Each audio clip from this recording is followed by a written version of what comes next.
Según la última encuesta nacional de salud, 2 de cada 10 chilenos presentan síntomas depresivos que pueden provocar algún grado de incapacidad funcional. Esto, sumado a situaciones difíciles como un terremoto, genera importantes consecuencias en las personas. Analizamos este tema junto a Eduardo Toro, integrante de la Corporación de Usuarios, Familiares y Amigos de Personas con Discapacidad Psíquica de Chile. Eduardo, muchas gracias por estar acompañándonos. Gracias por la invitación. Eduardo, bueno, a propósito también del terremoto, se eleva mucho los nervios, las angustias, las ansiedades de que las réplicas, por ejemplo, hoy día que hemos vivido varias.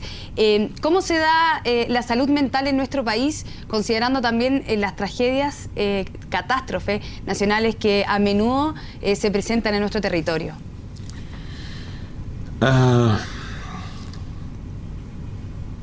Mira, el problema de salud mental en Chile es un problema bastante grande y que está invisible.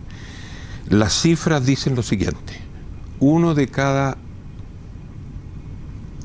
3 chilenos va a tener algún problema de salud mental durante su vida. Esa cifra a nivel mundial es 1 de cada 4. Aquí un 33% de la población va a tener algún problema de salud mental durante su vida.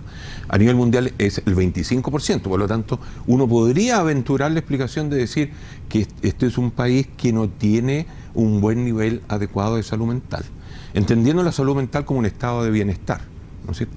Ahora, si a esto se agrava con las dificultades que tenemos producto de las catástrofes, etcétera, eso tiende a agudizarse.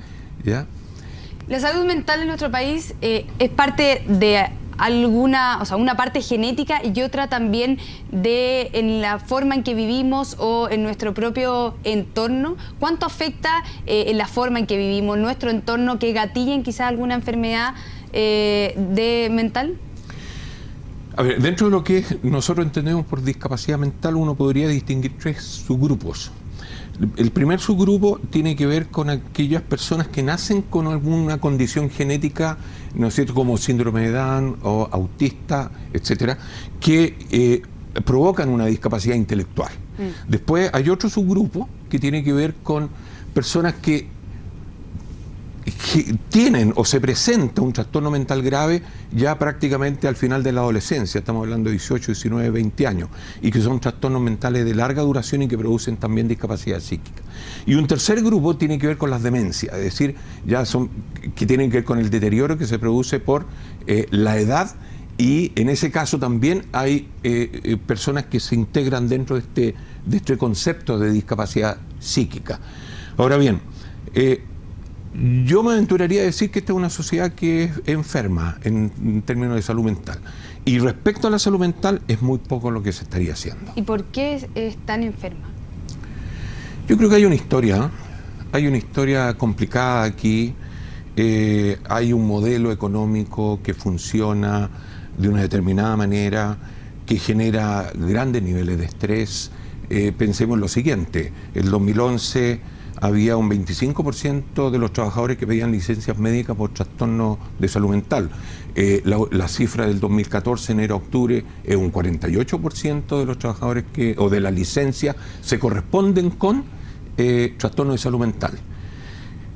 Otro dato: el 23% de la carga de enfermedad en Chile corresponde a trastornos neuropsiquiátricos. Y eso es una cifra muy alta, porque a nivel mundial la cifra es mucho más baja.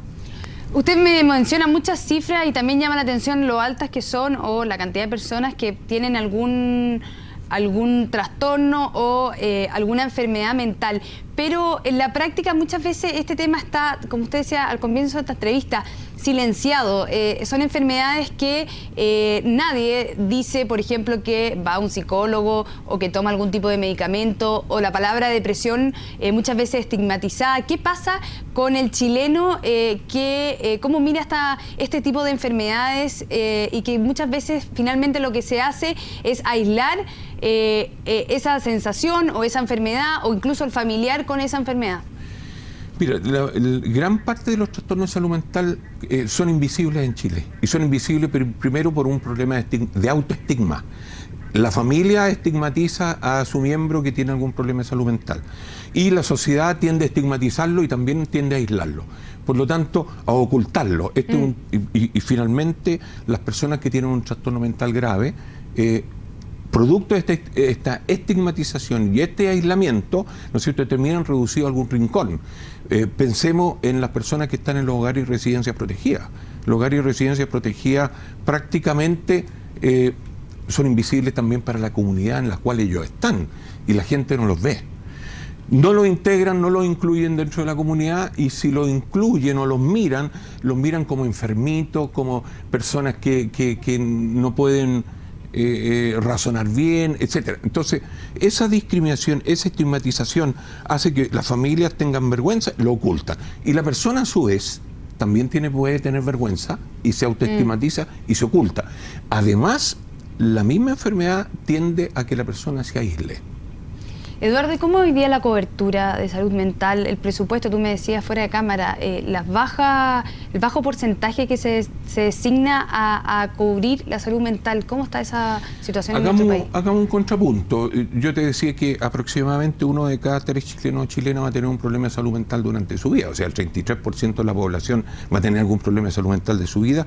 Y el presupuesto destinado a salud mental, la última cifra, de acuerdo a una evaluación que se hizo en el 2014, es de un 2.16% del presupuesto total de salud. Es decir, tenemos un problema de salud mental que es enorme, y tenemos, por otro lado, la asignación de recursos de salud destinados a resolver ese problema, que es muy escaso. A mi juicio, aquí la salud mental en Chile no constituye una prioridad política en la agenda del Estado. Esto no es solamente un tema de un gobierno o de otro gobierno. Este es un tema de Estado que no se ha priorizado y no se le ha puesto el énfasis que requiere el tema de la salud mental en Chile, ¿no?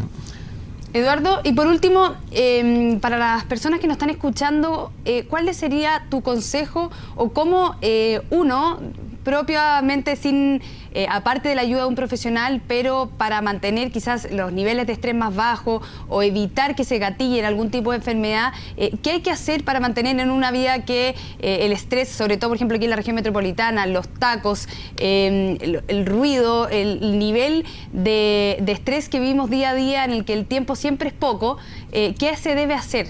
¿Cómo mantener un poco el estado equilibrado? A ver, yo creo que hay una solución que primero tiene que ver con un carácter global, o sea, cómo enfrentamos en forma global, y ahí tiene que ver con promoción y prevención en salud mental, que tiene que partir desde lo más básico del colegio. Yo te diría que hoy día en el Plan Nacional de Salud Mental o en las acciones de salud mental hay muy poca prevención y muy poca promoción en términos de salud mental. Las personas tienen que empezar a aprender herramientas de autocuidado en términos de salud mental, pero eso no lo tenemos. Me voy a pasar un poquitito al lado. Cuando tú tienes en la familia una persona que tiene un problema de salud mental, hoy día el modelo de salud mental dice no podemos poner a esa persona en una internación de larga estadía. Lo favorable es que haya una solución dentro de la comunidad. Por lo tanto, las soluciones, el modelo de salud mental hoy día es un modelo de salud mental comunitario. Tiene que resolver el problema con dispositivos en la red de salud mental comunitaria dentro de la comunidad. Pero, y aquí es donde paso el aviso, eso implica que la familia, en definitiva, tiene que responsabilizarse del cuidado y el apoyo a su familiar. Pero las familias en Chile no reciben ni la capacitación, ni la psicoeducación, ni el apoyo de psicoterapia familiar necesario para enfrentar el problema. Por lo tanto, aparte del familiar, también se enferma la familia. Y ahí vamos multiplicando el problema.